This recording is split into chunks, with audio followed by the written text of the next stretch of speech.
I thank the representative of Gabon for her statement, and I now give the floor to the representative of the Russian Federation. Thank you, Madam President. I would like to first of all express our gratitude to the delegation of the United Arab Emirates for their presidency in the month of March. We're also grateful to the Secretary General, to Rosemary DiCarlo and Martin Griffith for their briefings. We also listened to the President of Ukraine, Vladimir Zelensky. We'd like to thank Martin for his visit to Moscow, during which, as far as we can judge, he had some useful meetings and discussions. Better than anyone else, he should know the efforts that Russia is undertaking every single day to organize humanitarian corridors. However, the arrangements reached with the help of international mediators is consistently not being implemented by the Ukrainian side. I'm not going to overload you with figures. You can such communiques are published every single day by our Ministry of Defense. I simply would like to say that just out of Mariupol toward the east, without any participation by the Ukrainian side, we have managed to save 123,500 people.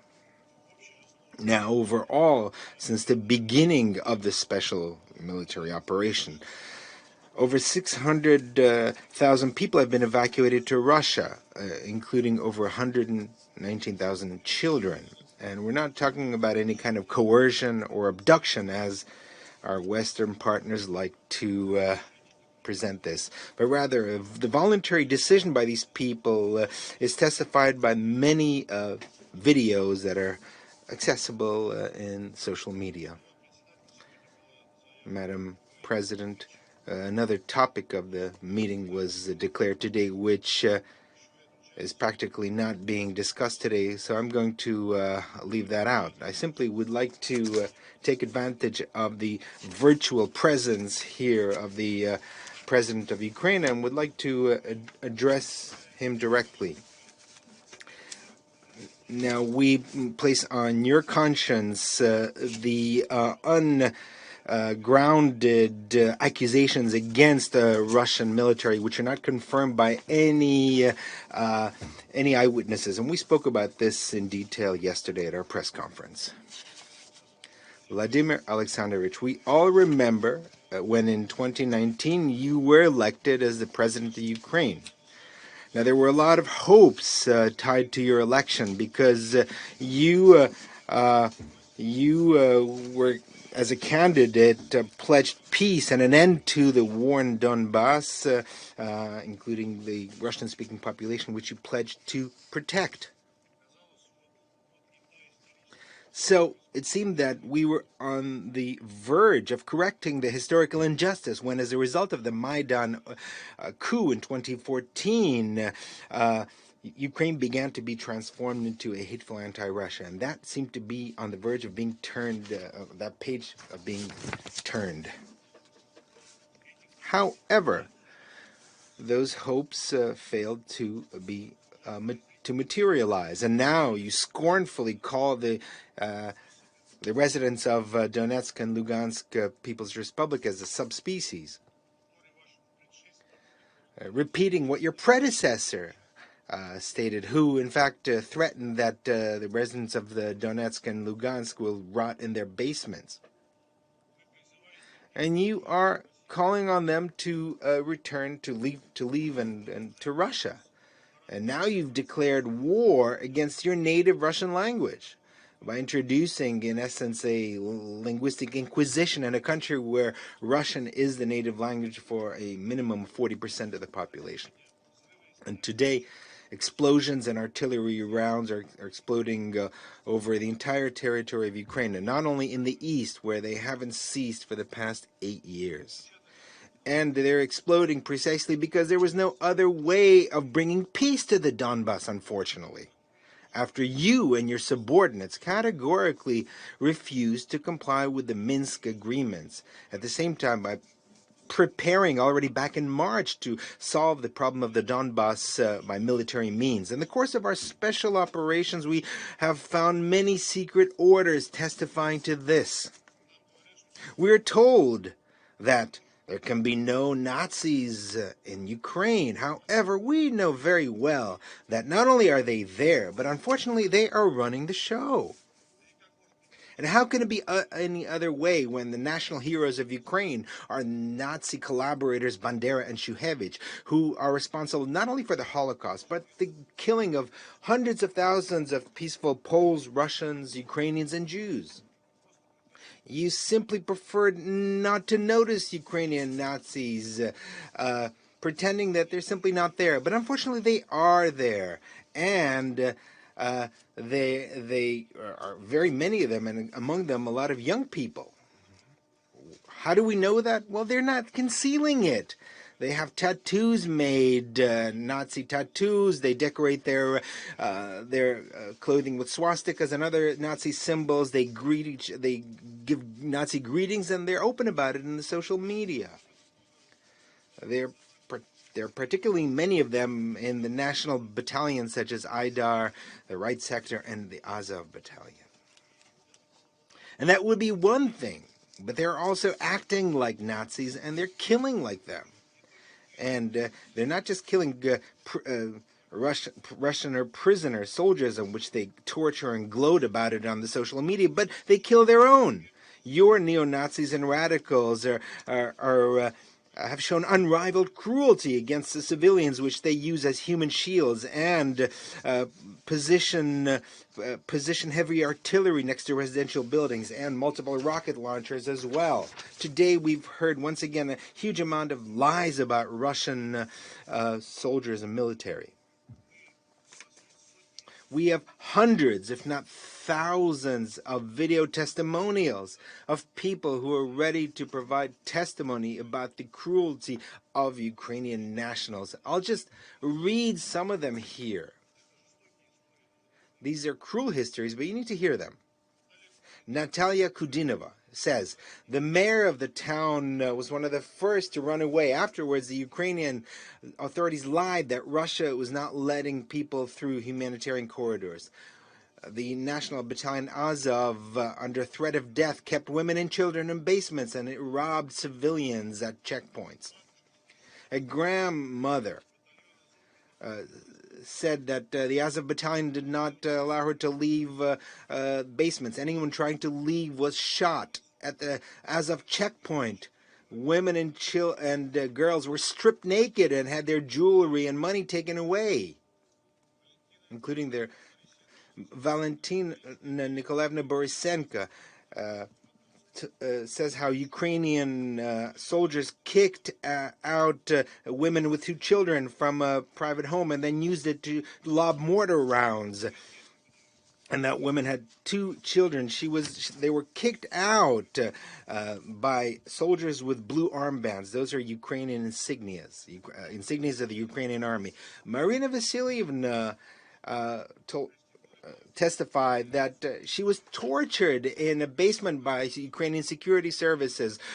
They tied me to a sewer pipe when I found out I was Russian. They beat me, used electric current, raped me, and they threatened to rape my young daughter. Shapovalova Olga Georgievna, we left Mariupol from Mangusha on the 25th of March. Firing positions of the Ukrainian army were positioned between residential homes and in the courtyard of a school. They used civilians as cover.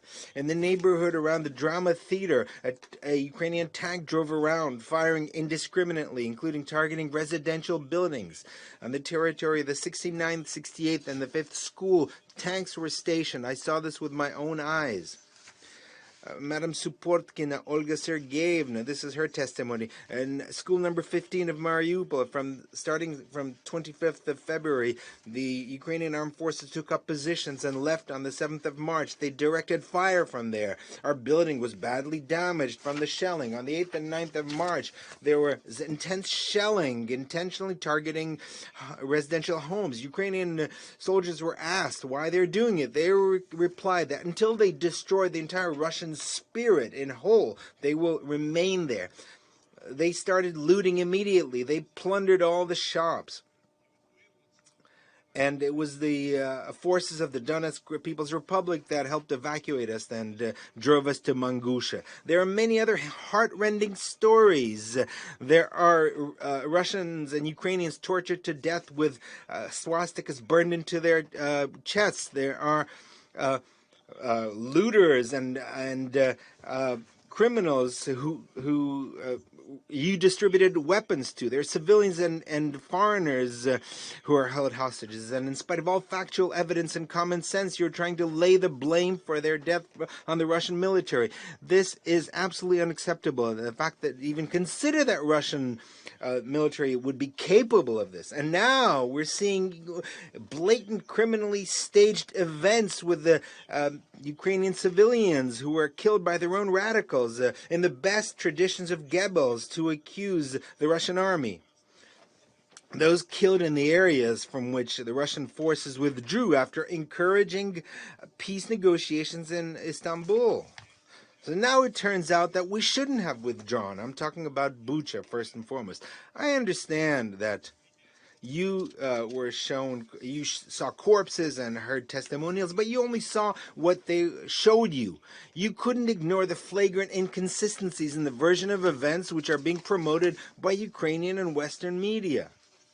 The fact that the corpses were not there right after the withdrawal of the Russian forces, which is confirmed by several videos, and the fact that there are recordings where Ukrainian radicals urged shooting at those with white armbands, in other words, against civilians. If you saw the video very carefully that was shown today, you'll see that those people who are on the ground have white armbands. These are civilians. And the fact that the corpses on the video in no way resemble those that could have been lying on the street for 3 or 4 days. And based on the sensational and completely scientifically absurd information of the New York Times, they were there since the 20th of March. So the only ones who could fall for this fake are absolute dilettantes or our Western partners who don't want to hear anything and have been calling black white and vice versa for a long time now. Unfortunately, these countries don't give a hoot about Ukraine itself. It's simply a pawn in the geopolitical game against Russia, which they will sacrifice easily. But in the meantime, they will try to prolong the conflict by delivering as much weapons as possible and ammunition. But the most important thing is that how have we sunk to such depths of cruelty that nationalists are displaying, for example, those from the Azov battalion? And you, I'm addressing the Ukrainian president. In your interview with the Americans media, you coyly, bashfully state that they are what they are. I really hope that you will reflect on this and hope that you will find a solution to the situation, because it depends only on you. Because we came to you, to Ukraine, not to conquer lands. We came to bring the long-awaited peace to the blood-soaked land of Donbas. Not a truce, but a true, lasting peace. And for this, we need to root out the cruelty which I mentioned. We need to cut out the malignant Nazi tumor that is consuming Ukraine and would in time begin to consume Russia. And we will achieve that goal. I hope sooner rather than later, because there is no other outcome. We are not shooting against civilian targets in order to save as many civilians as possible. This is precisely why we're not advancing as fast as many expected. We're not acting like Americans and their allies in Iraq and Syria. We're razing entire cities to the ground. They had no pity for them, but we felt great pity because these are people who are close to us. But radicals have nothing to lose. They couldn't care less about civilians. They're ready to take to the grave with them the entire population of the Ukraine, as was clearly demonstrated by the provocation in Bucha. Don't allow the West to achieve its goals, Vladimir Alexandrovich. Make the right decisions that are needed for your country, because the West is ready to fight in the Ukraine until the last Ukrainian. Make that decision now, because the real situation on the front. Later, it might be too late soon. Thank you very much for your attention. I thank the representative of the Russian Federation for his statement, and I now give the floor to the representative of Ireland. Thank you very much, Madam President. And I'd also like to thank the Secretary-General and our other briefers this morning. I want to express a very warm welcome to President Zelensky being with us this morning. President Zelensky, your courage, your leadership, and the courage of the Ukrainian people are an example to all of us.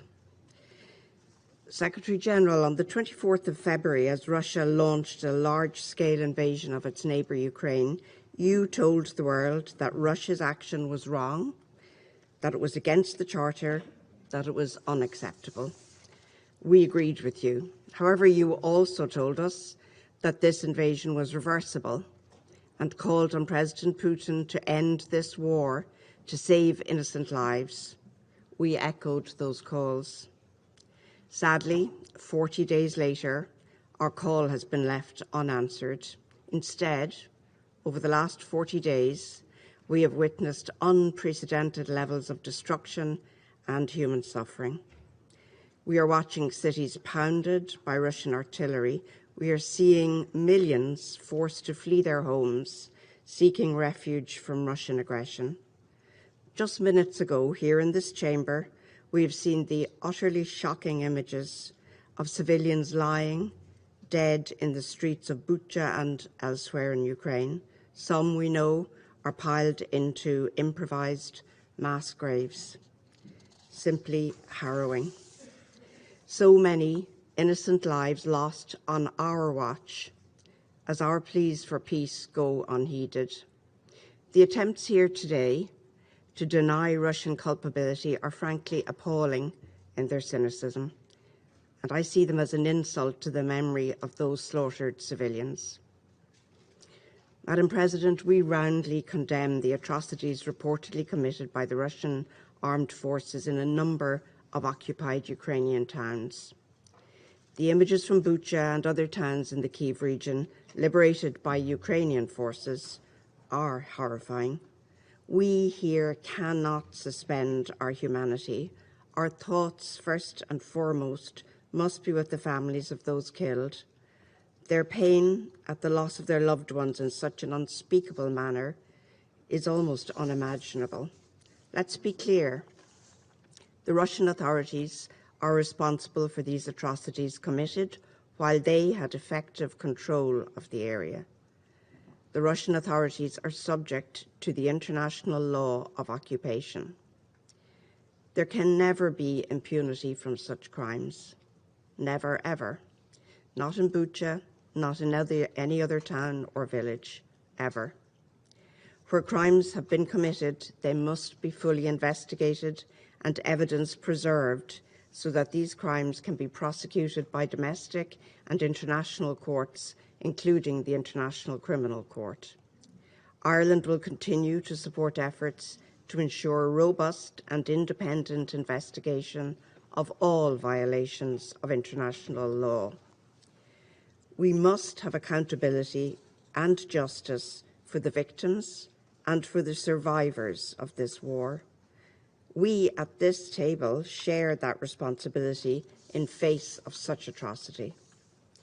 We call on the Russian Federation to abide by the order of the International Court of Justice and to immediately cease its military action and withdraw from the entire territory of Ukraine. Madam President, in the last 40 days, we have seen a horrific humanitarian disaster unfold in Ukraine because of the Russian Federation's unprovoked and unjustifiable further invasion of that country. A country where just weeks ago, citizens lived in relative peace and prosperity, and one which has been transformed now into one where families lack access to basic necessities, where basements have become bomb shelters, where millions have become IDPs and refugees. The use of explosive weapons in populated areas has had a devastating impact on civilians in the midst of active hostilities.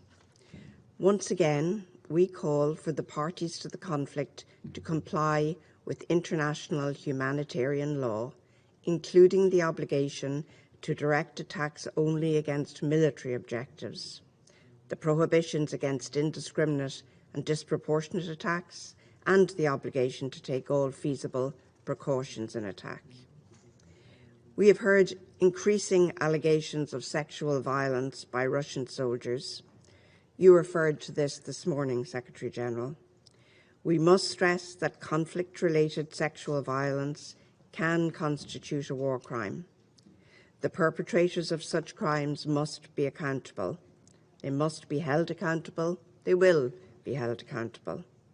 Sexual violence is another abhorrent crime of this war that cannot go unanswered. We again reiterate the need for full, safe and unhindered humanitarian access to those in need, as called for today by Martin Griffiths. Secretary-General, we again echo your call for Russia to implement an immediate humanitarian ceasefire. It is the very least the aggressor can do. It is way past time. As we know, the reverberations of this war are reaching far beyond Ukraine. It's unacceptable that Russia's war of choice against Ukraine is also having, and will continue to have, significant spillover effects across the globe. Deterioration of food security, surging energy prices, increasing poverty. The most vulnerable and impoverished in developing countries will suffer the most. We utterly reject that. Madam President, it is our collective responsibility here at this table to maintain international peace and security, nothing less.